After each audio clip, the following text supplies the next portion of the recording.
আসসালামু আলাইকুম।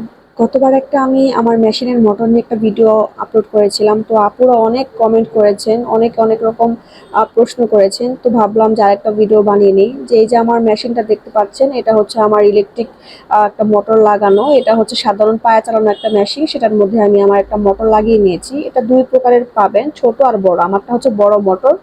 এটার প্রাইস নিয়েছে ১২০০ টাকা। এখন প্রাইস অনেক বেশি। আগে এগুলোর প্রাইস ছিল ৭০০ টাকা, বড়টার প্রাইস ছিল ৭০০, ছোটটার প্রাইস ছিল ৫০০।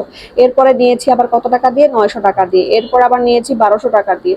তো দেখা যায় প্রায় অনেক বেড়েছে, অনেক বেড়েছে এগুলোর প্রাইস। তো আপনি আপনার জায়গা ভেদে এগুলো একটু কম বেশ হতে পারে। আর এখানে রেপ্লিকাও আছে, কমের মধ্যে পাবেন, কিন্তু ওগুলো কিন্তু বেশি দিন লাস্টিং করে না, নষ্ট হয়ে যায়। যেহেতু এটার কোনো চায়না প্রোডাক্ট, কোনো গ্যারান্টি নাই। আপনি আজকে নিয়ে আসলে কালকে যদি কোনো সমস্যা হয়ে যায়, এগুলোর কোনো গ্যারান্টি নেই। আপনাকে ঠিক করে দিবে বড়জোর, কিন্তু এটার কোনো গ্যারান্টি তারা দিবে না। আর এই যে এখানে দেখতে পাচ্ছেন, কারেন্ট চলে গেলে আপনার ইমার্জেন্সি দরকার পড়লে কিন্তু এই বেলটা খুলে কিন্তু আপনি এরকম লাগিয়ে নিতে পারবেন। আর এটার কিন্তু মোটামুটি ভালোই শব্দ হয়। একটু তো শব্দ হবে যেহেতু এটা মোটরে চলে। একটা আপু জিজ্ঞেস করেছেন যে আপু এটা কেমন শব্দ হয়, তো বলবো আপু একটু শব্দ তো হয় যেহেতু মোটরে চলে এটা।